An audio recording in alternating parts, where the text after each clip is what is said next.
Fala pessoal, sejam muito bem-vindos a mais um episódio do ObviaCast. E hoje, no seu podcast de tecnologia e empreendedorismo, nós vamos receber o mentor e consultor Rodrigo Fernandes, que é apaixonado por tecnologia, inovação e finanças. Tudo a ver com a Óbvia, não é? Fique aí que você não pode perder esse bate-papo incrível sobre o mundo dos negócios. Solta a vinheta.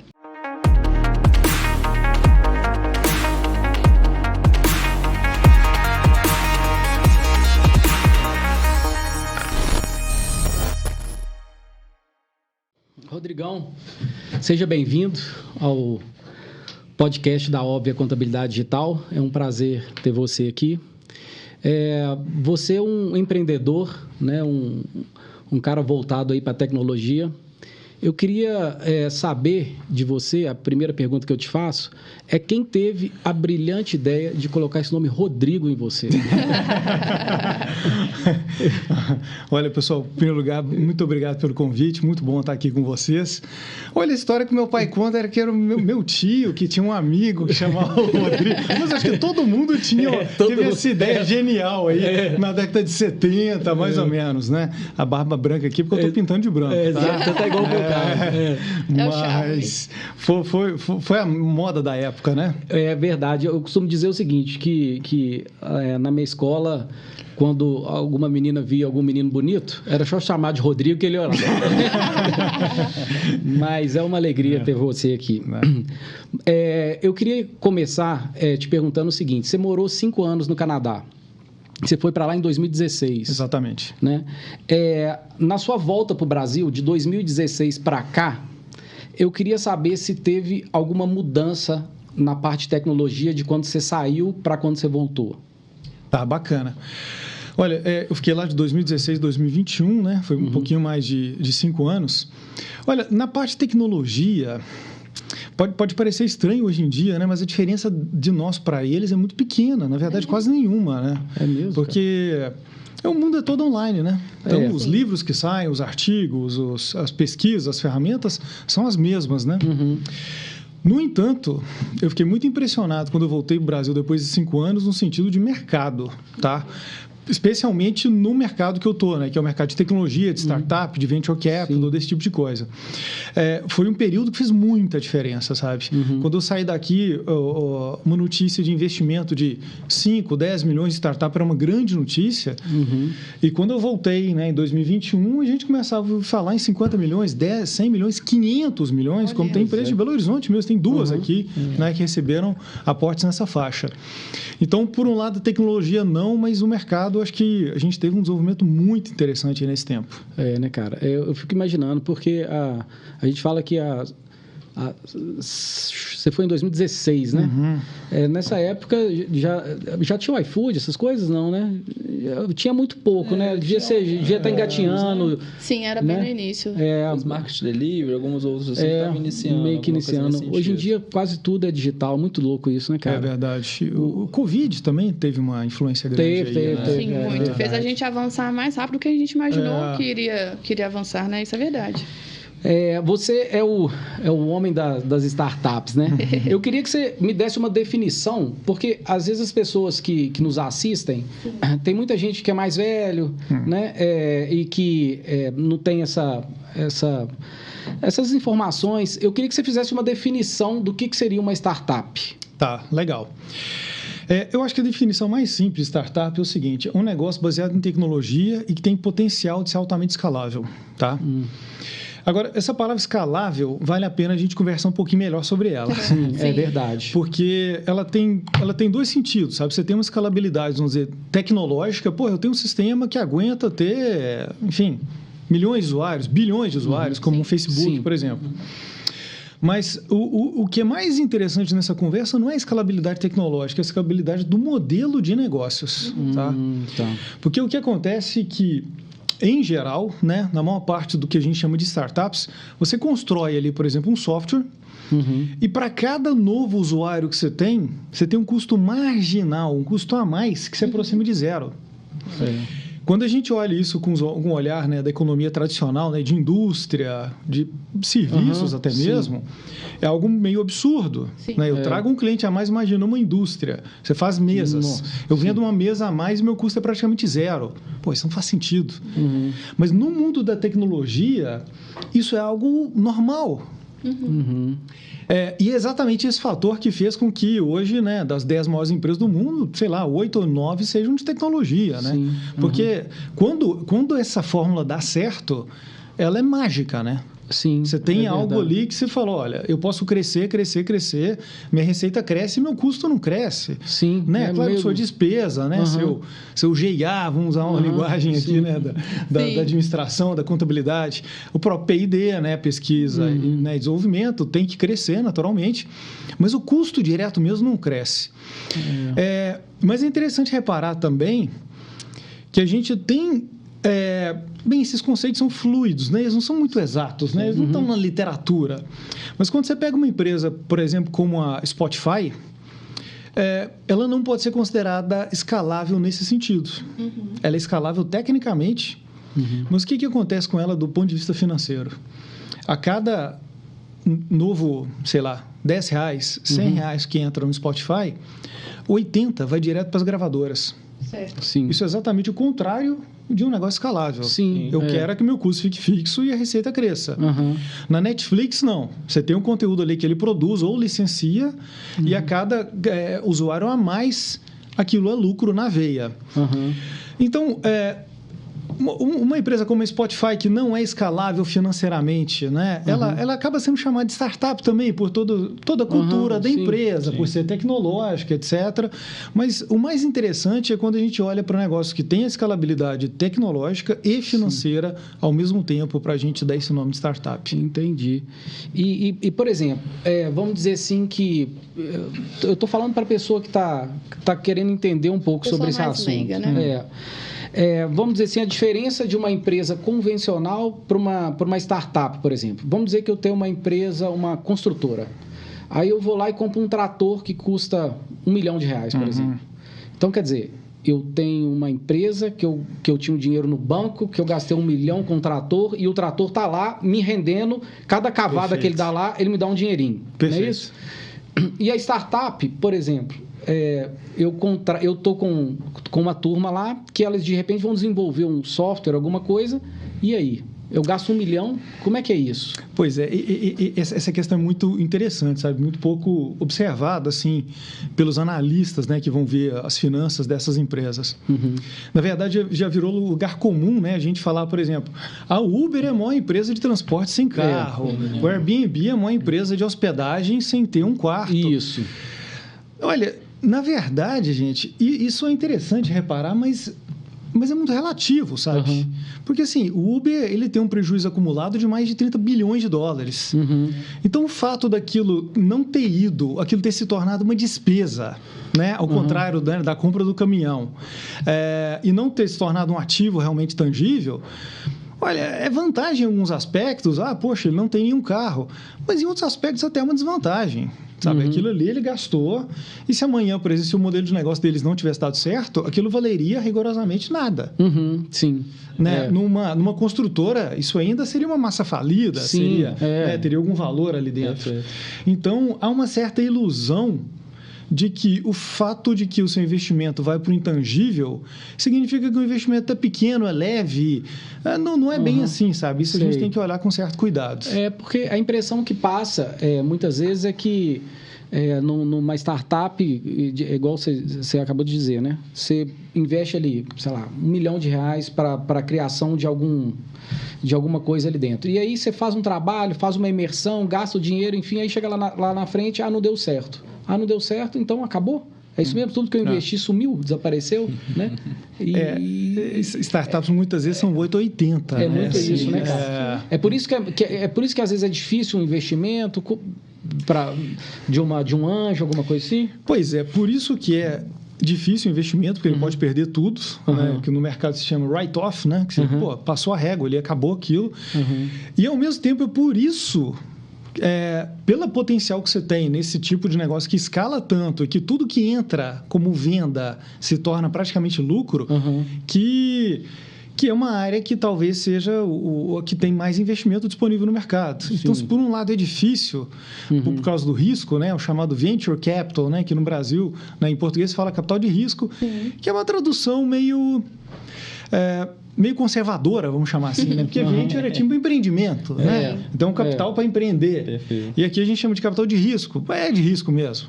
Agora, né, num negócio convencional, seu capital nunca vai multiplicar por 10, 20, 30 isso, né? Em poucos anos, né? Escalar nessa proporção. Exatamente. Numa startup relativamente bem sucedida, isso não é muito difícil de acontecer.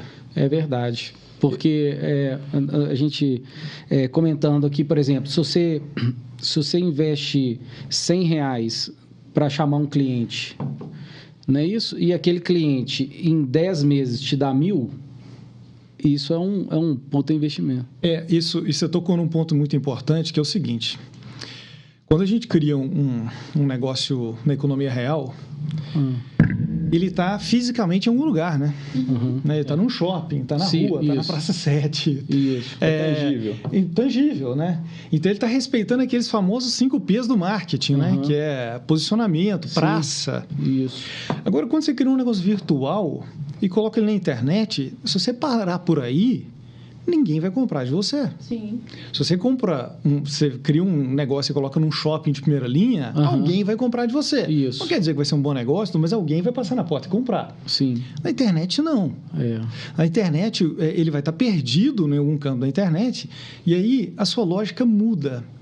Aquela lógica que a gente ficava pensando muito no lucro propriamente dito, ela passa a ser uma lógica muito baseada na atração, retenção e monetização de clientes. Verdade. Porque é aí que está o verdadeiro ouro. Tá? Porque uma vez que você conseguiu atrair um cliente num custo baixo, o que é cada vez mais difícil, com Google, Facebook, essa coisa toda, ele se torna um fluxo de caixa perene para a sua empresa. Agora, levando em conta, né, o que a gente acabou de falar sobre essa questão, né, que, poxa, um investimento lá no trator vai lá para o meu ativo, né? Eu tenho algo. Um investimento numa aquisição de clientes, não. Ela é uma despesa com marketing, está lá na minha linha de despesa. A gente tem algumas questões que ficam muito diferentes de um negócio convencional, que é o seguinte, você está constantemente investindo. Um negócio convencional, o que acontece? Você tem o seu custo, sua despesa todo mês e sua receita. De tempos em tempos, vai lá, faz conta, faz planilha, pensa bem e faz um investimento. Né? Esse é um negócio tradicional. Uma vez que o grande investimento num negócio digital é adquirir cliente, você passa a investir o tempo inteiro. É verdade. Ela se torna muito dinâmica e o consumo de recursos... Exatamente. Tem um exemplo ótimo que a gente está conversando hoje. Opa, obrigado. Que a startup é uma frigideira pegando fogo, que qualquer coisa que cai, o dinheiro evapora. Sim. Mas, assim, evidente, é porque tem uma aplicação, né, nesse sentido. E é curioso isso, né, cara? Sempre o produto vai estar sendo desenvolvido. O produto pode estar maravilhoso, mas para alguém vai ter uma dor que você precisa fazer algo diferente para que essa dor seja sanada. E é o nosso desafio diário mesmo, né, Samuel? É isso, Rodrigo. Exatamente. E um outro desafio que isso traz para nós é o seguinte. Lá na padaria...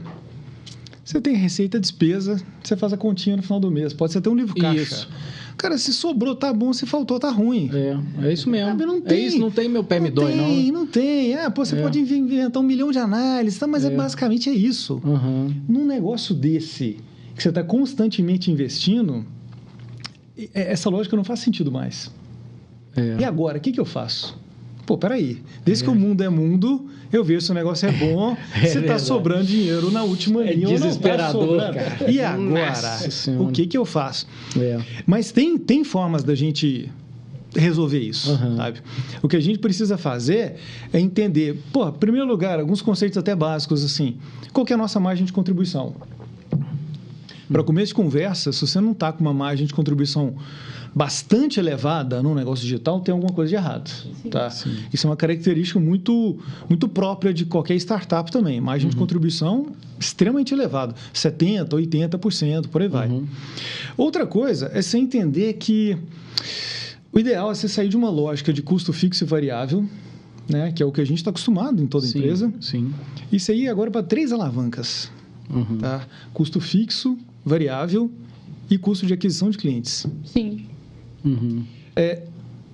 Que é como se fosse uma outra espécie de custo variável. Certo. Tá? O famoso CAC. É o famoso CAC. Por que ele tem que ser analisado à parte?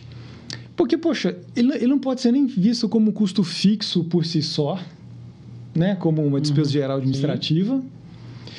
E também não pode ser visto como um custo variável, que é aquele que varia de acordo com a sua produção, com a sua venda. Ele não é nenhuma dessas duas coisas.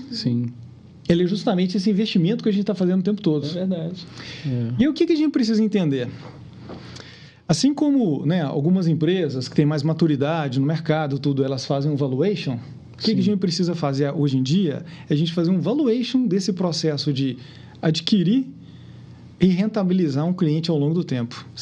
É como se a gente tivesse saído do nível macro do valuation e indo para um nível micro. Tá? Na verdade, tá? O que muita gente não entendeu é que numa empresa moderna, o que é o valor dela? É o valor dos seus clientes atuais e futuros. Ou seja, usando essa linguagem que a gente usa, né, na área, é como se fosse a soma do LTV dos clientes que você já tem e dos clientes que ainda vão chegar. Né? Quando você faz o valuation, você considera o valor ao longo do tempo. Né? Então, aqueles que ainda vão chegar também você considera.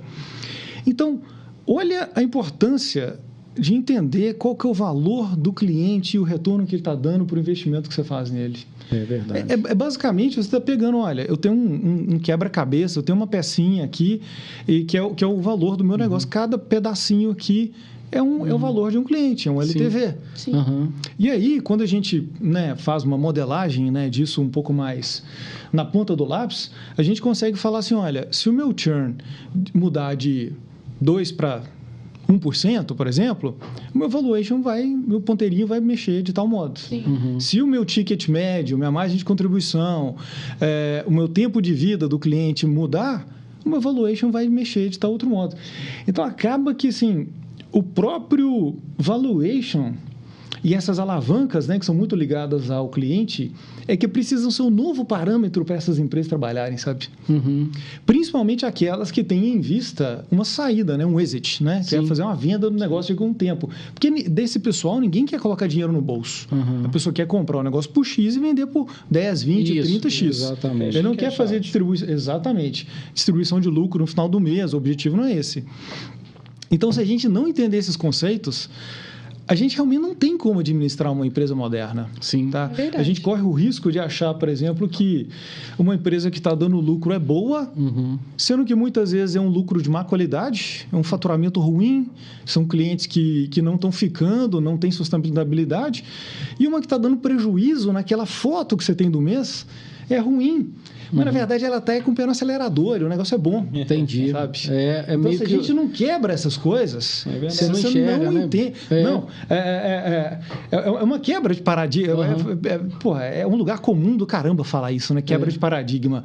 Mas, assim, a palavra é essa mesmo. Você fala assim, meu amigão empresário, empreendedor aqui de startup, não dá para você administrar seu negócio com balanço, DRE e relatório de fluxo de caixa. Não dá. Você não tem informação suficiente ali. Pô, mas então onde que está? Está em outros lugares, está no CRM, que você vai entender o padrão de comportamento do cliente e por aí vai. Mas é um negócio que você fala assim, caraca, como assim, né? É verdade. Pô, toda análise financeira é feita nesses 3 instrumentos, né? E a startup foge. A startup foge disso. Loucura, né, cara? E como orientador de startup, Rodrigo, como é que você escolhe, assim, ou você enxerga a visão de futuro para aqueles que têm os potenciais? O que como orientador, quem está querendo investir, que tem uma venture cap, uma coisa nesse sentido, o que ele geralmente olha para uma startup que ele fala, cara, quero nesse grupo aqui, quero nessa inovação? Olha, eu acho que tem principalmente 2 viradas de chave que a gente tem que fazer, sabe?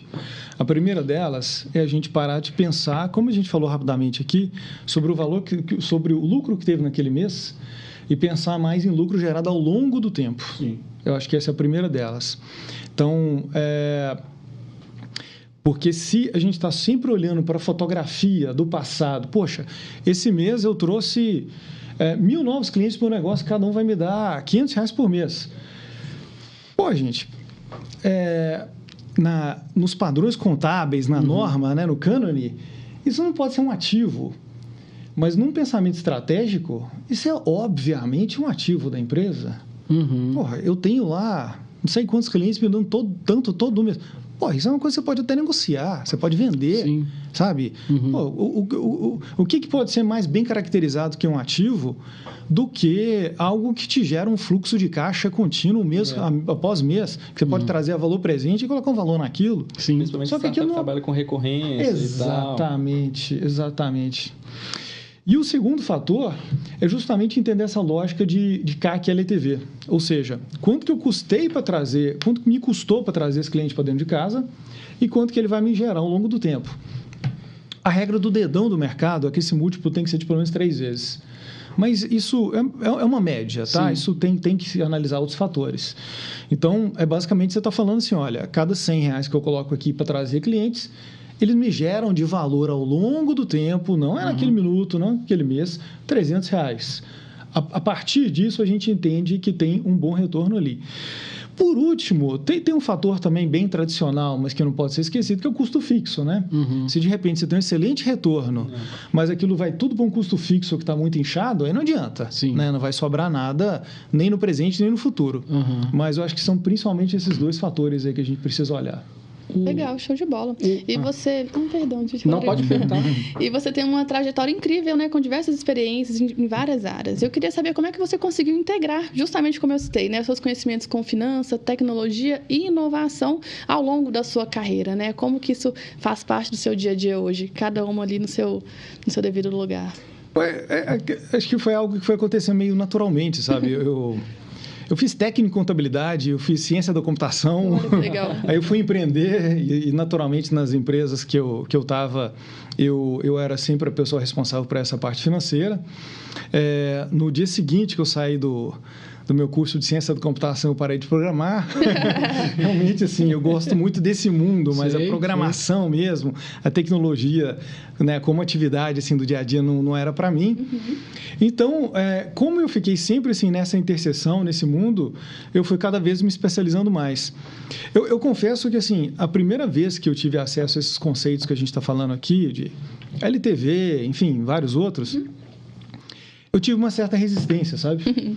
Eu lembro que, enfim, esses conceitos existem da forma mais moderna lá para 2010, por aí afora. Sim. Eu lembro de olhar para aquilo e falar, cara, vocês estão inventando moda para vender curso, palestra e livro, sabe? Pô, não tem como ter novidade nessa área. Exatamente. E aos poucos eu fui falando, não, caraca, não é. Não é, esse negócio realmente é fundamental. Sim. E veja bem, quando eu digo fundamental é o seguinte, não é que você faz a sua análise tradicional e depois você tem uma notinha de pé de página, complementando com mais... Não, aquilo pode mudar a sua análise totalmente, sabe? Não é um complemento, você fala assim, olha, eu tinha pensado uma coisa, agora eu estou pensando outra completamente diferente. Então, eu acho que essa coisa foi encaminhando meio naturalmente pelo interesse nas duas áreas. Ai, que legal. Enfim, né, os estudos e tudo. E eu estou vendo você como Liton da Pingback. Fala um pouquinho da gente, para ela da gente. A Pingback é uma startup muito interessante que trabalha com... uma plataforma de publicação e monetização de conteúdo na internet. Então, principalmente pelo formato de newsletters, quem quiser pode publicar sua newsletter, quem quiser cobrar, pode cobrar. Então, é uma forma muito legal da empresa produzir conteúdo, né, e se firmar como autoridade no mercado. Show de bola. Exatamente. Ela é nova? Tem cerca de 3 anos, recebeu investimento aí de alguns fundos bacanas. Que legal. Tá numa trajetória bem legal. Que bacana. Eu tenho uma dúvida também com relação às startups e os startupeiros, existe esse nome? O sonhador? Acabou de ser inventado. Vamos dizer assim. É o seguinte, eu queria saber se, primeiro, se o Brasil leva a sério essa galera das startups, enfim. E eu queria saber também se existe aqui no Brasil, por exemplo, o cara que compra um carro elétrico lá em Brasília, ele tem isenção de IPVA, por exemplo. se existe alguma coisa entre os estados para poder favorecer quem tem essa vontade de criar uma startup, enfim, se tem algum incentivo e se o Brasil leva a sério essa parada. Existem alguns incentivos, existe, por exemplo, a lei de informática, que é mais para o pessoal assim, da área de hardware, desse tipo de coisa, mas que pode acabar contratando software. Alguns municípios têm incentivos na parte de ISS também. Mas, infelizmente, acho que assim, o Brasil ainda está muito ligado, né, a commodity, né, seja agrícola ou seja mineral. Sim. É um setor que, infelizmente, ainda representa uma parte muito pequena, né, do nosso PIB. Para quem está, né, olhando para esse mundo o tempo todo, parece que ele é muito grande. Né? Mas quando a gente olha para a economia do Brasil como um todo, ele é muito pequeno. Né? Eu acho que, assim, realmente o Brasil ele precisava ser mais aberto. Né? Você vê aí, né, vários países do mundo com programas para atrair empreendedores. Pois é, cara. Né? Foi até o visto que eu tive no Canadá, chama Startup Visa. É um visto... Legal. Pô, você é empreendedor, vem para cá. Legal. Top, hein, cara? Startup Visa, um programa bem legal. E o Brasil é o contrário, né? A gente não atrai gente de fora. No fundo, né, a força desses países passa muito por isso. Né? Você está num lugar que atrai os melhores do mundo. Pô, como que um lugar desse não dá certo, né? Pois é, cara. Eu fico imaginando assim, a cabeça das pessoas que às vezes criam as leis, né? Por exemplo, se você abre uma linha de crédito para o cara que vai fazer uma construção, aí você põe uma linha de crédito para um trator, enfim. É claro, você melhora a vida do cidadão quando o cara constrói um apartamento, enfim. Mas, pô, sério, uma linha de crédito mais barata para o cara que quer criar uma startup. Pô, essa startup, ela vai dar oportunidade para o cara, por exemplo, pegar um transporte mais barato, pedir uma alimentação, pedir um remédio. Então, você facilita uma contabilidade, você facilita a vida do cara. Sim. Né? E muitas vezes as pessoas acham que, não, startup, não vou apoiar, é caro o financiamento, enfim, mas o cara não tem essa visão de que uma startup pode mudar a vida de uma pessoa, né, cara? Assim, né, se a gente pega o próprio caso da Óbvia, né? A gente vê startups que tem um padrão de negócio que pode ser classificado com aquela famosa inovação disruptiva, né? Sim. Que é um termo que, infelizmente, se tornou muito vulgar, né? Tudo virou disruptivo. Mas um caso como esse, literalmente, é uma inovação disruptiva. Você pega ali um modelo de negócios que, né, o normal seria cobrar, talvez eu fale bobagem aqui, mas vamos dizer, R$500 por mês de uma empresa e, de repente, você fala, cara, eu vou te oferecer basicamente o meu serviço por R$100 por mês. Exatamente. Isso é literalmente disruptivo, isso cria valor para a sociedade. E é um padrão que nem sempre acontece nas startups, mas muitas vezes acontece. E quando não acontece também de forma disruptiva, acontece pela eficiência, né, por outras questões tem também. Diferente. Então, assim, você tem um contágio na economia, na sociedade, que ele é muito interessante, né? Agora, né, para o pessoal de banco, né, lidar com isso ainda é difícil, né? Porque eles falam, porra, mas e a garantia? Cheio das coisas, né?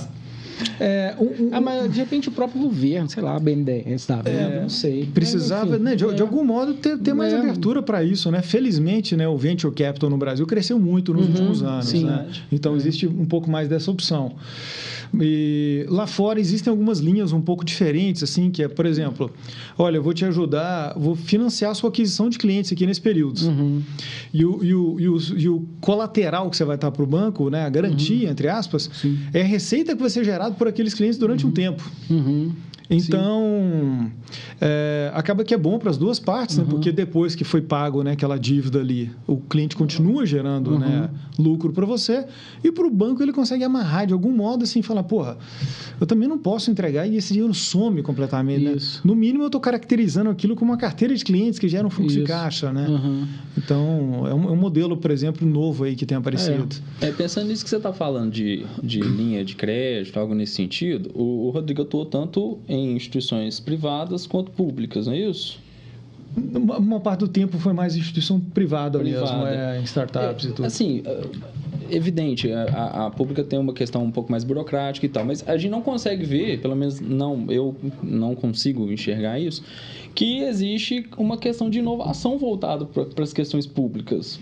É por causa dessa questão que você está falando de estrutura, de ser inovador, ou tem algum outro motivo? Financeiro, por exemplo?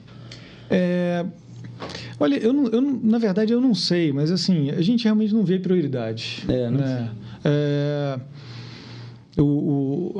Atualmente, né, em Minas Gerais, nem existe mais uma secretaria de tecnologia, inovação, uma coisa desse tipo. Né?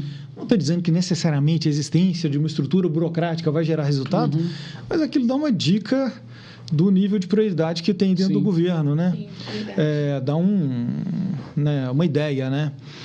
E não sei, talvez assim, vendo que realmente a arrecadação do ICMS, etc. e tal, venha de agronomia, da indústria tradicional, fala, poxa, eu não vou ficar gastando tempo com esse pessoal não, que isso aí não rende nada. É isso. Talvez seja alguma coisa assim, não sei, dificuldade de entender melhor esse mercado, mas eu fico imaginando, olha só, olha como é que seria vantajoso para toda a sociedade atrelada à tecnologia se a gente tivesse, por exemplo, a marcação da sua consulta no SUS de uma forma mais tecnológica, pelo aplicativo, algo nesse sentido, né? Facilitaria muito para a sociedade. Com certeza. Inovação nesse setor é muito difícil, né? Muito verdade. É necessário, né? Muito necessário. A gente falando nesse sentido, tá vindo na minha cabeça aqui a coragem, né, de algumas pessoas em investir em tecnologia. Eu falo isso porque um dos sócios da Óbvia tinha uma contabilidade tradicional e quando se fala em investimento em tecnologia, já que ele tinha uma contabilidade tradicional, de repente, na cabeça de um dono de uma empresa dessa, ele fala assim, não, bom, eu quero fazer um investimento tecnológico na minha contabilidade, que no caso era a Ápice. É a Ápice, ainda existe ainda, é lógico. Então, eu vou comprar computador novo, eu vou trazer um programa novo e tal. E o cara acorda de manhã e fala assim, bom, eu estou vendo esse modelo de contabilidade aqui, mas ele pode ficar antigo. Então, eu vou começar uma contabilidade do zero. É a diferença da cabeça de alguém que pensa diferente e até falo com ele, cara, eu acho que você trabalha demais, eu acho que você corre demais. Ele fala, cara, se eu não fizer isso, eu morro. Então, por causa desses caras que surge essas inovações. E essa distinção que você fez é muito importante, porque assim... eu sou filho de contador. Agora já aposentado. Mas o escritório do meu pai tinha computadores e sistemas lá baseados em DOS em, sei lá, 88, 1990, por aí afora. Sim. Mas o modelo era o mesmo. Ele estava fazendo uma atitude correta? Estava, mas ele estava aumentando a eficiência daquele negócio. Sim. Aumentar a eficiência... é um negócio que é importante, né? Igual aquele ditado de custo, né? Que é igual cortar unha, que está sempre... A eficiência tem que estar sempre aumentando. Seja um negócio online, um tradicional. Mas você não transforma o mercado aumentando a eficiência. Né? Você pega um negócio tradicional, vai aumentando a eficiência. Não, você tem um negócio velho eficiente. Sim. Agora, quando você pega a tecnologia para falar, cara, vou usar isso para repensar como que isso pode ser feito. Não é para, vou colocar tudo em rede, cada um vai ter um computador, tal. Não é isso. Não é isso. É para repensar totalmente o negócio. Aí a gente tem negócios que são, realmente um potencial muito, muito mais expressivo. E falando nisso, né? Você imagina, o cara acordar de manhã com a contabilidade dele rodando, dando um dinheirinho para ele, passear, viajar e tal. Aí o cara fala assim, bom, a partir de agora eu vou criar essa contabilidade do zero e é aquilo que você está dizendo. Você coloca dinheiro, coloca gente trabalhando e você fala assim, cadê o lucro disso? Né? E aí você vê o negócio crescendo em escala, enfim. E aí você fala, esse cara tinha razão, esse troço dá certo mesmo. E a ideia da Óbvia, olha para você ver que maluquice. A gente está falando de tempo, né? Você foi embora em 2016, depois voltou em 21. E se falasse... E até hoje, a contabilidade digital é algo muito novo para todo mundo. Né? Eu vejo muitas entrevistas das pessoas falando, dando entrevista em, sei lá, em rádio, em jornal, enfim. Aí fala de banco digital, fala de aplicativo de carro, mas ninguém fala de contabilidade digital. E é uma coisa extremamente inovadora, né? E olha que interessante, né? Talvez a contabilidade seja uma das áreas da economia que foram informatizadas de forma mais precoce. Exatamente. Você pega grandes empresas aí, tinham seus mainframes para contabilidade na década de 60. Mas sempre nessa linha, né? Da eficiência, de fazer aquilo, o de sempre, mas de forma mais automática. E, ao mesmo tempo, né, é uma área que lida muito com informação, né? Sim. Você tem informação, você tem dados que você entra e que saem, que se você tem muito bem encaixadinho, é uma área que tem... É muito natural que ela seja trabalhe de forma automática, né? Sim. Ao contrário de você pensar em negócios que tem mais parte física, que é um pouco mais complexo, né? Então, eu acho que assim, o raciocínio de vocês ele foi muito correto em efetivamente criar uma nova empresa, uma nova marca, porque a transformação desse tipo ela é quase impossível, né? Sim. Ela é quase impossível. Pois é, pô. Você deixa o negócio velho aqui, toca, cara, deixa muito ali sofrimento, e cria um novo do zero. É isso. Mesmo porque, assim, o que vai acontecer?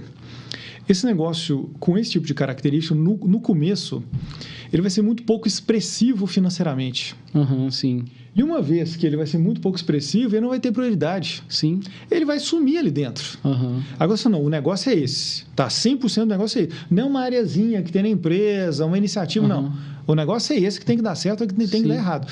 Até fisicamente distante, é melhor. Porque dentro do próprio negócio, querer transformar um negócio antigo, não tem a menor possibilidade. Eu tô aqui, né, cobrando R$500 dos meus clientes. Chefe, tive uma ideia, agora nós vamos cobrar R$100. Você tá maluco, meu amigo? Você tá maluco? Porra. Não, isso tem que ser... Você tem que criar algo novo, totalmente novo. Agora, um cliente que você não tinha, você cobrando R$100, faz sentido. Agora... Mesmo porque você tem uma estrutura de custos, de folha de pagamento, que não comporta você reduzir sua receita em 5 vezes. Exatamente. É impossível, não dá. Tem que ser totalmente repensado tudo que está ali. E eu falo o seguinte, por exemplo, lá no Canadá, eu imagino, eu morei fora e eu me lembro que para você tirar uma nota fiscal lá, é o tal do invoicer. É invoicer? Sim. Você pega um papel, assina, e acabou sua multa. Você não tem que mandar ter contador, nada não. Você fala assim, vou te vender um negócio.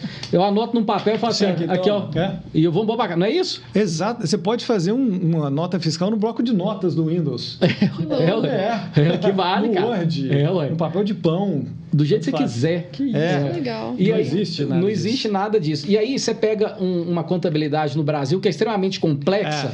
E eu falo porque é o seguinte, por exemplo, a gente atende ao ABMG. A gente tem uma parceria muito legal lá com os advogados. E aí, a primeira coisa que o advogado faz quando a gente fala para ele baixar o aplicativo é falar assim, cara, eu odeio contabilidade, eu tenho nojo, eu não sei mexer com isso, eu vou morrer. Até o cara descobrir que todo aquele BO que passava na cabeça dele, ele acaba quando ele baixa o aplicativo. Não é isso? Essa confusão toda é problema meu. Isso é problema meu. Isso é problema, não é problema seu. O que você tem que fazer é só escrever os dados, o nome, que é o que o invoicer lá no Canadá. O cara fala assim, qual é o seu nome? Samuel, te comprei tanto, onde você mora e tal. Toma um papel e vambora. A Óbvio faz exatamente isso pro cara. E ele abstrai totalmente a complexidade do processo, né? E aquilo que você falou, quanto que é uma contabilidade tradicional, Samuca? É cerca de meio salário mínimo, entre 500 e 600. Famoso meio salário mínimo. Quanto que é uma contabilidade da Óbvio? Tem esse também, mais o 13º. Na contabilidade digital da Óbvio, está a partir de 139 para as mesmas... E se o cara for MEI? MEI a partir de R$19,90. R$19,90? Para que ele consiga ter aplicativo, emitir todas as suas notas fiscais, pegar as guias de impostos, pegar os relatórios gerenciais, balanço, DRE, balanço. Você ainda faz um controle se você não está estourando limite. Exatamente. Notifica, olha, tá esquecendo de pagar sua guia, vamos fazer uma regularização, algo nesse sentido, para que ele fique todo regular e com muita tranquilidade, pagando bem barato. Né? Exatamente. Fantástico. Agora, eu queria te fazer uma outra pergunta. Se você olhar para o Samuca, para a Fernanda, assim, são um menino criado em apartamento, tem mais acesso às coisas, você sabe como é que é, né? Aquela pipa no ventilador. Não é igual a gente que é criado ali no Concórdia, não. Como diz um amigo meu, quando ele fala que ele é bravo, ele fala assim, aqui é criado no Concórdia. Tá bom. Aqui é barreirão da massa. Mas para essa turma aqui que é criada em apartamento, eles têm mais acesso à informação. Mas vamos dizer que o cara tá lá no interiorzão bravo, e ele, um jovem, que acorda de manhã e vê a carrocinha passando com leite, e aí o cara pergunta assim, tem leite? Aí o cara fala assim, tem, quantos litros e tal, não sei o quê. E aí passa, coloca e tal. Aí o menino olha assim e fala assim, poxa, aqui tem internet e tal, não sei o quê. Será que se eu montasse um negócio para falar assim, não, hoje tem leite para vir buscar, para o cara evitar de passar a carroça aqui para ver se tem, não tem e tal. Esse menino teve essa ideia, sonhou isso lá. Agora, como que é para o jovem poder ter acesso a alguma coisa desse sentido? Você acha que tem algum caminho que ele possa fazer? Tirar do imaginário, né? É uma boa palavra mesmo, né? Porque muitas vezes não está na imaginação da pessoa fazer aquilo, né? Olha, sim, tem. Acho que tem 2 obstáculos, tá? O primeiro deles é orientação, sabe? Às vezes assim, puta, tá tudo lá. Mas você não tem alguém para falar, meu amigo, vem por aqui, faz isso aqui primeiro. Se o sujeito realmente não for um pouco mais vocacionado, ou um pouco mais proativo, ele vai ficar muito perdido naquele mundo, né? E o segundo obstáculo é a língua inglesa. Porque, assim, a pessoa que realmente consegue, né, ler e, de preferência, ainda assistir um vídeo em inglês, ele aprende o que ele quiser. Isso é verdade. De graça. Está tudo na internet, sem custo nenhum. No máximo, vai pagar valores muito baixos para aprender absolutamente o que ele quiser. Mas se... enfim, ele não souber muito esse caminho das pedras e não tiver acesso ao inglês, né, não tiver um pouquinho de conhecimento de inglês, o mundo fica menor. Não é que não seja possível, mas a quantidade de recurso disponível fica bem menor.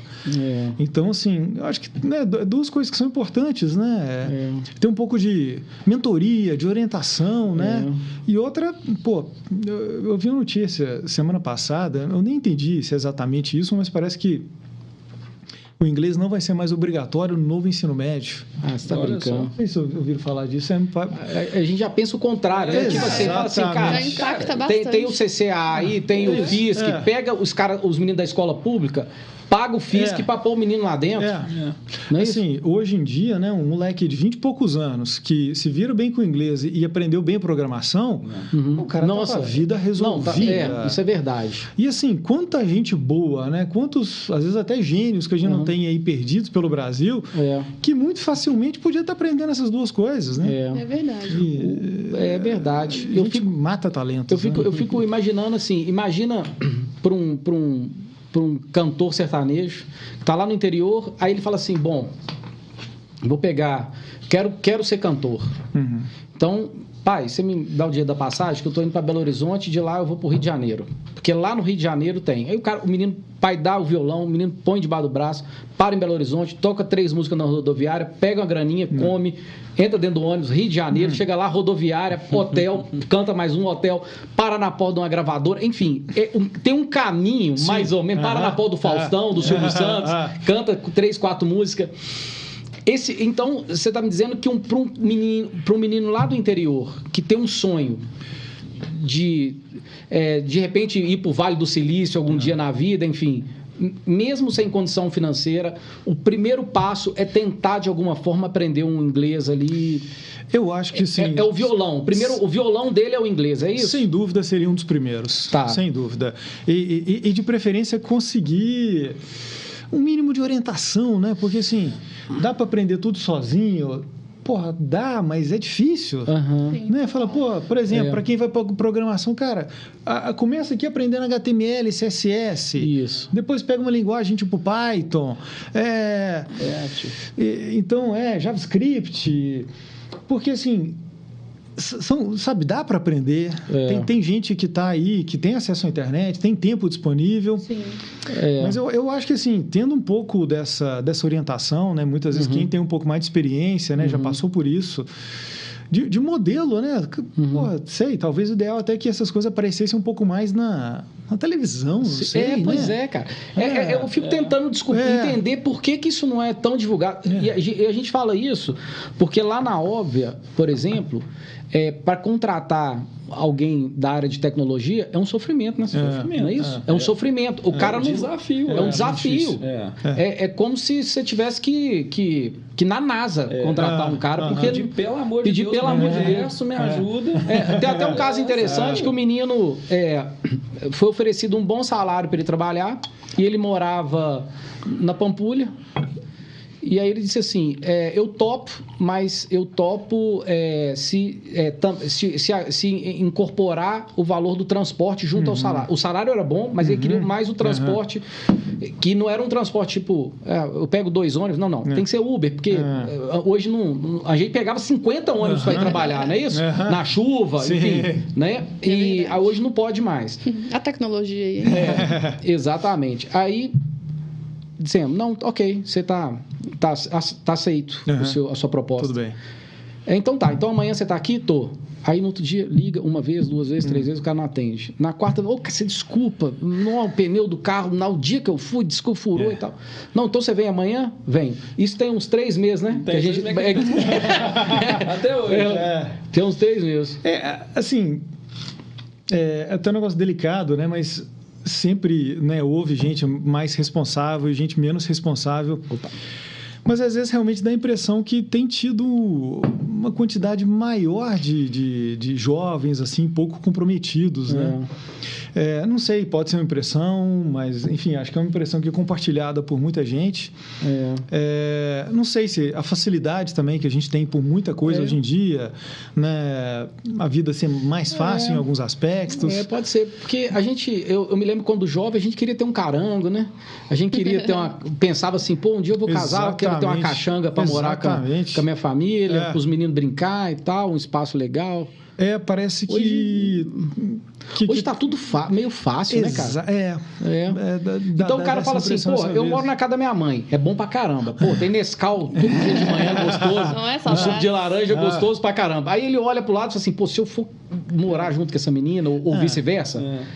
Aí fala assim, putz, aí eu começo a ter que pôr o lixo pra fora, a conta de luz, chega, enfim. Aí fala, não, vou ficar aqui mesmo. E aí, ficando na casa da mãe, o custo vai lá embaixo. Esse cara não precisa de ganhar muito, não. Ele ganha um pouquinho, faz pra saideira dele da noite ali e tal, e tá tudo certo. E aí falta a inteligência, né? De usar esse tempo que ele não tem tantos gastos pra investir, pra pensar no futuro. E aí que muitos saem voando por aí, né? Exatamente. Que usa esse tempo e realmente aprende... e dali a pouco, com 20 e poucos anos, você está ganhando em dólar. Muito menino hoje assim, né? Muito.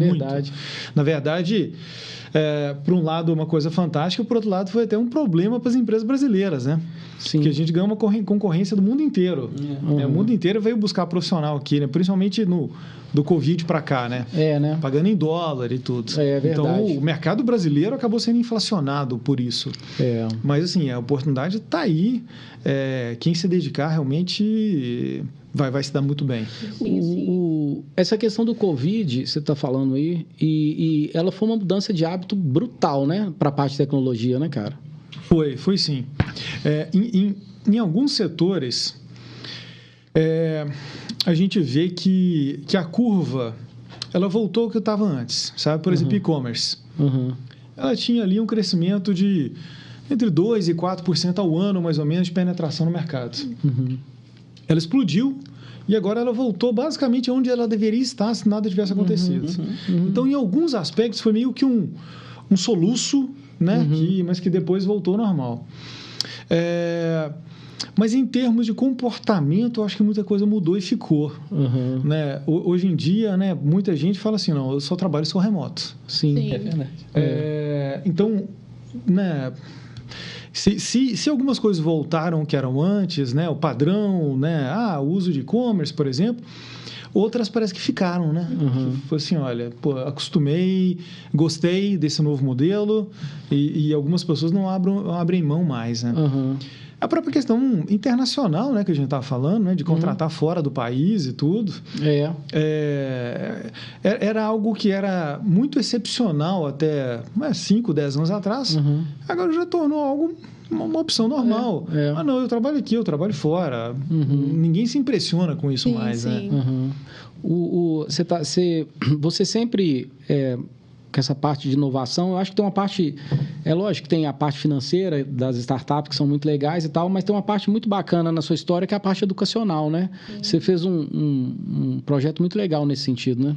É uma parte que eu gosto muito também, assim, eu escrevo em redes sociais e em artigos aí para sites e tal, quase que diariamente. É algo que eu gosto muito de fazer, né? Dou aula na Dom Cabral, no IBMEC, enfim, alguns outros cursos livres por aí também. E que é talvez assim, uma das atividades que mais me dão prazer assim, realizar. Eu acabei, enfim, aprofundando nessa área, né, que eu comentei com vocês, né, que é exatamente as finanças, mais do mundo digital, de novos conceitos. Sim. Eu vi que realmente ele tinha algo que, as pessoas precisavam entender melhor, que não era não era um detalhezinho, que era algo que precisava passar aquilo para frente. Adiei muito essa entrada, sabe? Eu ficava muito assim, cara, eu não sei se eu sei o suficiente para ensinar, para escrever por aí. É um belo dia eu falei, eu vou começar. E, enfim, aí a recepção foi boa e, né, felizmente é algo que eu tenho feito bastante aí hoje em dia. Não, mas é legal.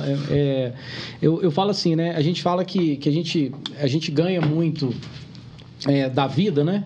E o momento de doar é muito interessante, faz da gente pessoas melhores mesmo. Né? Com certeza, sem contar com o que a gente mesmo ganha, né? De aprendizado e tudo mais, né? E como é que essa experiência acadêmica influencia na sua abordagem com as empresas em que você atua, Rodrigo? Uma coisa alimenta muito a outra, né? Porque, assim, essa parte acadêmica minha, ela é muito aplicada, né? Eu não né? A minha área não é teórica. Sim. Então, né, muitas vezes, né, na discussão com uma empresa, eles, né, me fazem certas perguntas, certos desafios que, poxa, peraí, eu tenho que entender melhor, né, a teoria desse negócio aqui para a gente fazer algo, né, correto. E do mesmo modo no meio acadêmico, né? Poxa, peraí. E se fizesse isso de tal jeito? Eu falei, caraca, na empresa que eu estava conversando agora, era mais ou menos isso que eles estavam falando. Sim. Então, essas coisas se retroalimentam muito, né? Criam, vamos dizer, quase que uma casca grossa na gente, né? Porque você está sempre vendo novas possibilidades, sempre... Né? Não está aquela coisa superficial, aquele livrinho que você leu ali, depois esqueceu, jogou pro canto. Né? Você está sempre trabalhando aquilo ali, né? Acho que é um negócio muito bacana. Aquela escola em movimento também é um projeto seu, né? Sim, foi uma startup que eu fui um dos fundadores, que a gente criou ali no início dos anos 2010 e que aí recebeu investimento anjo, depois venture capital, depois finalmente foi vendido para o grupo Arco Educacional. E como é que era como é que é essa startup? Era um aplicativo, ainda, né? Sim, tá no mercado. Para comunicação entre escola e família. Hoje, acho que já virou uma coisa normal, acho que praticamente toda escola tem. Mas no começo, ninguém tinha e a gente ainda estava num momento de mercado que nem todo mundo tinha smartphone. Sim. Então ainda era uma coisa assim, caraca, mas nem todo... Tá vendo como é que o negócio é difícil? Você vai criar um negócio que não exige, ninguém tem... Hoje tem, né? Mas em 2010, nego mandava mensagem, né? Nem tinha smartphone. Vamos lembrar que o iPhone 1 é de 2007. Pois é. E ter um iPhone era uma coisa de ter um carro, né? Então, em 2010, a gente lançou esse projeto que basicamente é como você quer pegar um recado entre escola e família, uma segunda via de boleto. Caramba, e uma coisa interessante que a gente fez é que assim, é uma solução white label. Então, na verdade, ninguém via que a gente estava por trás. Sim. Então, a escola anunciava aquilo para o mercado. Agora a gente tem o nosso aplicativo. Aí, legal demais. Estava bonitinho o aplicativo da escola, com as cores da escola. Entendi. Aí a gente publicava um aplicativo novo para cada cliente que a gente tivesse no mercado. Entendi. Então, foi um case bem legal. E como é que é o Rodrigão pai? Rodrigão pai, 3 crianças, 13, 11, 2. Pois é, como é que é isso, cara? A mais nova foi importada. Exatamente. Porque é difícil, né, cara? Assim, porque sua vida deve ser muito corrida, né? É bem corrida e, enfim, acaba que o tempo que sobra é quase todo para a família, né? É difícil a gente fazer muitas outras coisas, né? A gente tenta até fazer alguns programas mais que são do nosso interesse, mas às vezes fica difícil, né? É porque eu imagino o seguinte, que você é de uma geração, que é a minha geração, que a gente brincava de carrinho de rolimã, de pique-esconde, enfim, de ranca, né? Você não sabe o que é isso não, né, Samu? Pancadaria comia na rua. E aí, a gente é dessa geração e aí você tem 3 filhos, você é um cara ligado à tecnologia. E aí, como é que é? Um smartphone para cada um tablet na mão, e aí você vai tocando. Esse é um problema sério. Isso é um problema geral, né, sério. cara? Sério. Até a minha caçulinha, que vai fazer 3 anos agora, já fica pedindo o celular. Gente. Para ver vídeo e tal. Enquanto pai, eu queria ser o mais analógico possível, viu? Eu te confesso. Né, cara? Eu preferia que eles estivessem com menos tempo de tela, mais tempo de papel, de livro mesmo. Porque eu acho que o celular, ele distrai muito, é estímulo demais, né? Depois a criança vai pegar um livro ali para ler, não consegue. Não consegue, né? Porque não tem barulho, não tem coisa piscando, não tem muita cor. Então, assim, eu acho que é um desafio para as famílias atuais, né? Porque, ao mesmo tempo, assim, em geral, a gente mora em apartamento. É isso mesmo. No máximo ali você tem uma área de lazer, mas que você não desce, né? Porque não desce. Não tem sentido você ficar ali embaixo. Exatamente, é o meu caso. E aí as crianças dentro de casa. Aí você vai falar, tá, e não usa também o videogame. É isso. Porque antes, enfim, tava na rua, tava mais livre, tava mais aberto. Tinha essa segurança, né? No máximo que o menino voltava com o dedo quebrado, ralado. Exatamente, E aí você passava um metiolate ali, ele chorava 15 minutos ali e acabou. Pronto, acabou. Então, assim, eu acho que é um problemão que a gente tem na mão aí, para quem tem filho pequeno hoje em dia. Pô, ao mesmo tempo você está preso, mas você também não quer colocar um menino ali naquele aparato, naquele negócio todo. Você vê criança aí que não larga um segundo, né? Não larga um segundo. Cara, vira meio zumbi. Vira. Né? Eu tô, lá na minha casa, eu tô fazendo o seguinte, sobrinho meu que quiser ir lá, ela tem uma estrutura boa, assim, para a criança chegar lá e ficar de boa e tal. E eu falo assim, quer ir lá para casa? Beleza, deixa o celular na casa do seu pai. Ah, não, mas é porque eu preciso e tal. Ah, não, então não precisa de vir, não. Aí um que não vai sem celular, aí dá uma nadadinha, fica de boa, o outro fica lá no sol, lá fala, quer saber, vou pôr esse celular aqui. Mas eles ficam nervosos para voltar, cara. Fica. Tipo assim, um dá um pulinho ali e tal, dá uma olhadinha, não sei o quê, enxuga e já fala, tio, me leva embora. Não, parece que a piscina virou obrigação, virou dever de casa. Não é que pra gente agora eu tô liberado para ir pro celular, agora quando eu fui na piscina, tipo, fiz minha obrigação. E você sabe quando que eu percebi isso? Chegou lá em casa, eu fiz uma mesa, eles foram lá e tal, eu coloquei, na minha época, se você visse um chips, você saía na porrada por causa de um negócio desse tamanho. Uma Coca-Cola e tal. Então eu montei uma mesa maneira, tá? Coca e tal, não sei o que, chips e balinha, enfim, chocolate e tal. Aí eles chegaram lá em casa. Aqui, tem chips e tal, pra gente ver um filme ali, você quer alguma coisa? Não quero não. Não, tem, aqui isso, tem M&M's, chips, não quero não. Eu quero mexer no celular aqui. Eu falei, gente, não é possível que vocês não querem nada disso aqui. Não, então eu vou querer. O que você quer? Um copo d'água. Eu falei, agora você não entendeu mais nada. Aí eu falei, é isso mesmo? Água? Eu falei, a gente saía no tapa por causa de um negócio desse aqui. Então tá tudo meio mudado, assim, muito doido. Eu acho que é realmente um desafio. É um desafio, né? Acho que o que muita família tem feito é colocar até na escola integral. Tentar alguma coisa assim, né? Um esporte, né? Um esporte. Tipo empurrar para um esporte. Exatamente, assim. Esporte é sempre muito bom, mas aí começa aquele desafio também de levar e buscar para também coisa um o dia inteiro, né? Que também não é fácil. O meu do meio, ele foi da equipe de natação do Olímpico por um tempo. Chegou um ponto que eu que desisti, não foi ele não. Entendi. Você não aguentava mais. Todo dia, aí tal hora, 3 horas da tarde, nadar na Pampulha. É um sofrimento.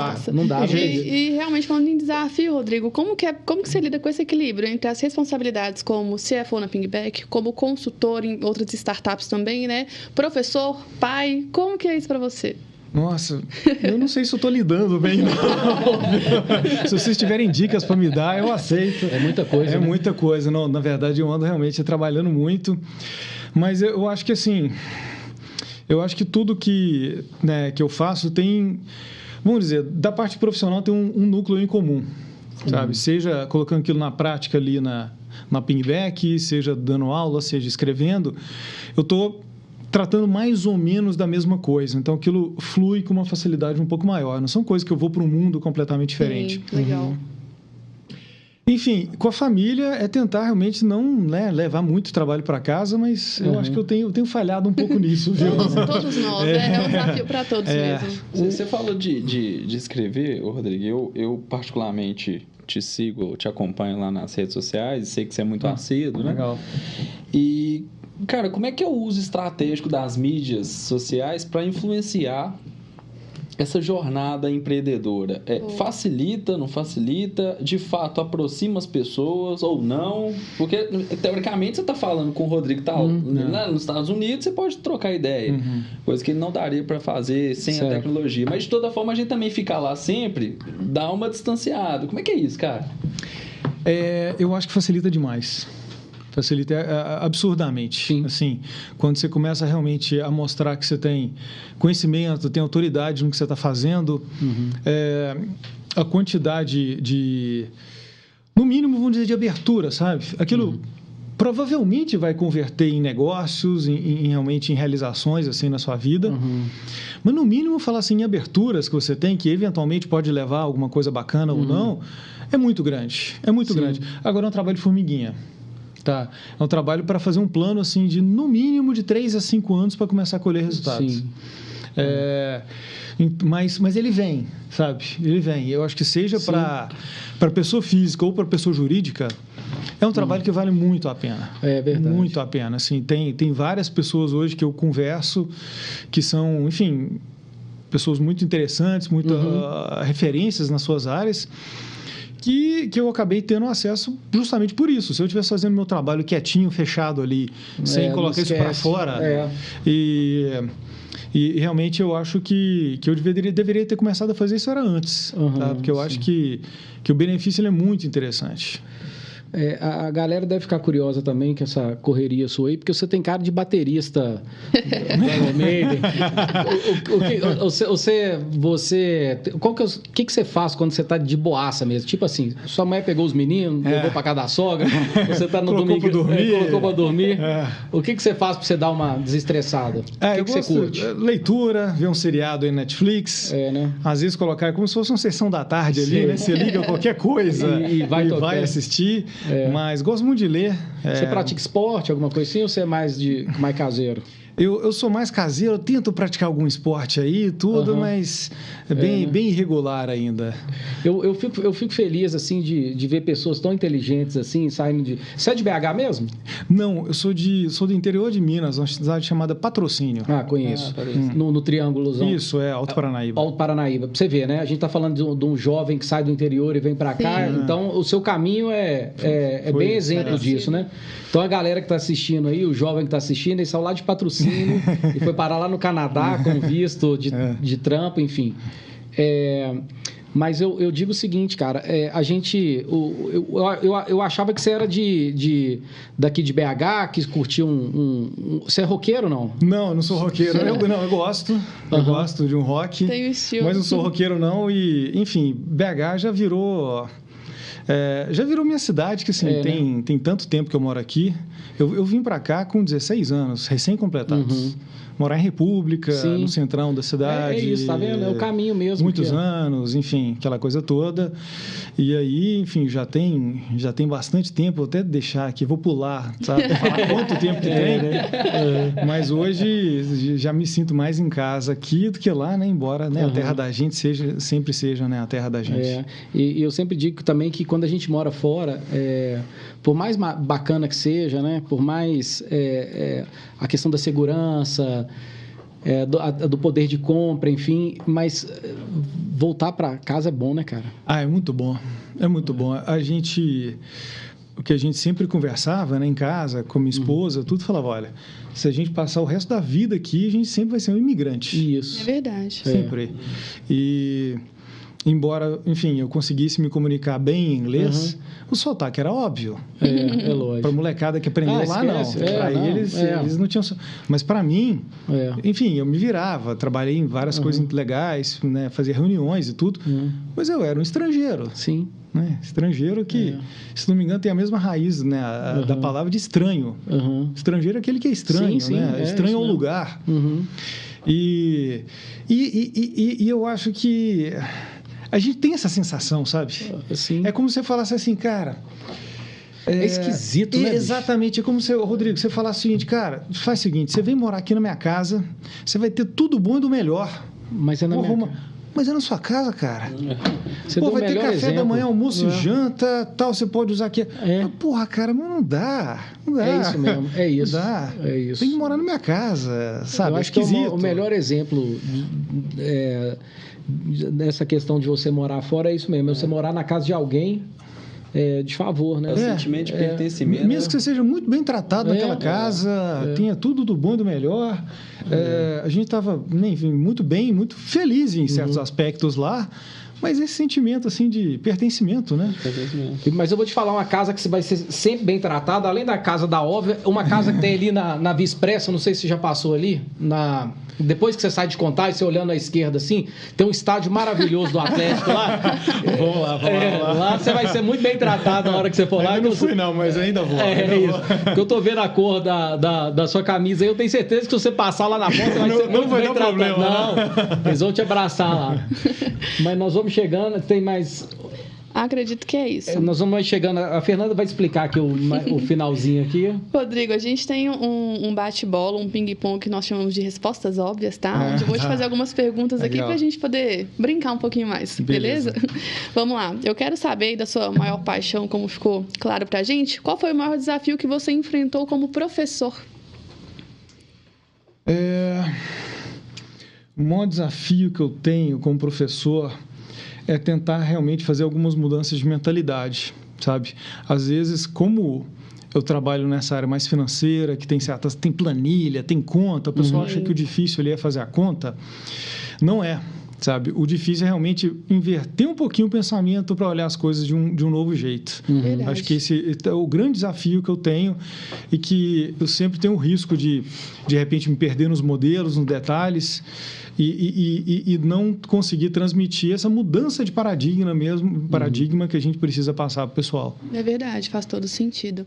E eu também queria saber uma palavra que descreve a sua abordagem na gestão financeira. Cliente. Boa. E qual que é a sua... perdão, pode terminar. Não, desculpa, mas assim, eu acho que essa mentalidade nova das finanças, ela é uma mentalidade que ela coloca na ponta do lápis uma coisa que todo mundo sempre soube, mas nunca aplicou, que é o seguinte: qualquer faturamento, qualquer lucro vem do cliente. Sim. Então, quem que é esse camarada? Sabe, de onde que ele veio? Quanto tempo que ele está ficando com a gente? Quanto que ele está pagando ao longo do tempo? Como que eu faço para ele ficar mais tempo? No fundo, um pensamento moderno de finanças, ele é um pensamento que ele tem um toque muito forte de marketing. Sim. Sabe, porque assim, cliente não é um problema de finanças, é um problema de marketing. Verdade. Mas a finança moderna só pensa em cliente, sabe? Ela não está pensando em números abstratos, ela está pensando em cliente como, enfim, mudar ali os valores que você pode atribuir a que é o comportamento dele. Verdade. Bom, e qual que é a sua fonte de inspiração diária? Minha família. Perfeito, legal. E a gente também quer saber, inclusive os meninos ficaram super curiosos, um livro que você recomendaria para os empreendedores iniciantes. Vou recomendar 2, tá? Um que eu acho que é mais na linha de inovação, de estratégia, que é até um assunto que a gente falou aqui de passagem, que é o Inovação Disruptiva, né, do Clayton Christensen. Certo. Legal. Outro é o livro que chama Customer Centricity. Na verdade, eu acho que até tem em português, que é de um autor chamado Peter Fader, tá?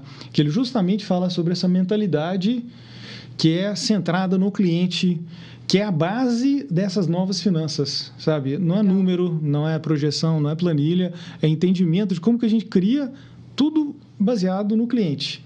Então, essa mudança de mentalidade do cliente aí, esse autor chamado Peter Fader tem 2 livros, principalmente, que são fundamentais aí para isso. Legal, show de bola. Bom, e há alguma meta profissional que você ainda deseja alcançar? Poxa, tem muitas. Ainda quero fazer muita coisa. Mas eu acho que aí daria quase que um novo podcast. A gente pode marcar depois, com certeza. Seria super válido. E, para poder finalizar, com a sua experiência em negócios e startups, quais os conselhos que você daria para empreendedores que estão começando agora, especificamente em relação à gestão financeira? Tá, eu acho que o primeiro deles é o seguinte: você não pode jogar o jogo dos grandes, tá? É o caso da Óbvia, Sim. sabe? Vocês não entraram no mercado querendo fazer a melhor contabilidade. Não me entendam mal, mas, em certo sentido, vocês vieram propor uma contabilidade pior, entre aspas. Ou seja, em vez de ter um monte de gente, um monte de estrutura... Não, é tudo automático. Na verdade, Mas, numa mentalidade moderna, ela é melhor. Isso. Mas, por uma mentalidade antiga, ela é pior. Sim. Né? Vai com uma pessoa aí das antigas e fala que vai funcionar assim. Não. É isso. Eu quero alguém para eu ligar e atender meu telefone. Isso, exatamente. E falar, menino, faz tal coisa aí para mim. É o nosso desafio mesmo, tá? Quando a gente tenta brigar com aquele que já está estabelecido, você vai perder. Tá? Eu acabei fugindo um pouquinho da sua pergunta, que você perguntou mais do lado financeiro, mas acho que do lado financeiro, eu acho que é justamente conjugar isso com essa mentalidade do cliente, sabe? Sim. Entender o seguinte, o valor está no cliente. Tá? Você pode querer fazer conta em cima disso ou não. Tá? Tem empresa que fala, cara, tá muito complicado, tal. Mas beleza, mas entenda uma coisa. Tá? O que cria valor para você é atrair bons clientes, reter e monetizar esses clientes. Todo o resto é decorrência disso. E uma outra coisa que muitas vezes as empresas não reparam é o seguinte: você tem clientes melhores e piores dentro de toda a empresa. Você não pode tratar da mesma forma. Sim. Tá? Pode ser politicamente incorreto falar isso, mas assim, eu tenho recursos finitos, escassos. Sim. Eu vou mirar o canhão da minha empresa, a estratégia da minha empresa, o marketing da minha empresa para o meu cliente que não dá retorno ou para o cliente que dá retorno. Veja bem, gente, eu não estou falando esse papo que é meio modinha de falar assim, vou demitir meus clientes. Não é isso. Todo cliente é bem-vindo e vai ser bem tratado. Mas o meu canhão, a minha estratégia, a minha mensagem, ela é voltada para os meus melhores clientes. Isso. Né? Alguma pessoa chama de ICP, né? O cliente ideal. É verdade. Consultoria, hein, galera? O que ele está falando é extremamente importante, porque é o seguinte, essa questão do melhor e do pior. Você chegou do Canadá, eu imagino que você deve ter fechado conta de banco aqui no Brasil. Sim. E aí, para voltar ao Brasil, aí você tem Bradesco, Itaú, Santander... Mas você abre conta em qual banco? De cara, eu abri num banco digital. Então, pronto. Depois de quase 2 anos que eu estava aqui, abri num bancão, porque eu queria outros produtos e tal. Mas de cara, eu falei, cara, vou juntar... Olha para você ver como é que funciona. Não, tá louco. Olha para você ver como é que funciona. O cara volta do Canadá, cheio de doleta para aplicar e tal. Aí, ele pega... aqui ele sabe, o Itaú é sólido, o Bradesco é sólido, mas só que tem uma agência lá do Itaú que você senta, tem uma cadeira maravilhosa e tal, tem uma água, o cara te serve café. Isso te importa hoje em dia? Não. Ele vai no site do, sei lá, do C6 Bank ou do Nubank, sei lá e tal. Você pode ter certeza que o atendimento do Nubank é pior porque não tem café. Exatamente. Não tem nego pra você ligar e atender telefone. É tudo mais simples. Mas, cara, você manda documento ali pelo celular. Então, cara, eu quero preço, parceiro. Acho que a palavra que resume isso é a facilidade conveniência. E a acessibilidade. Isso. A conveniência dessa jornada.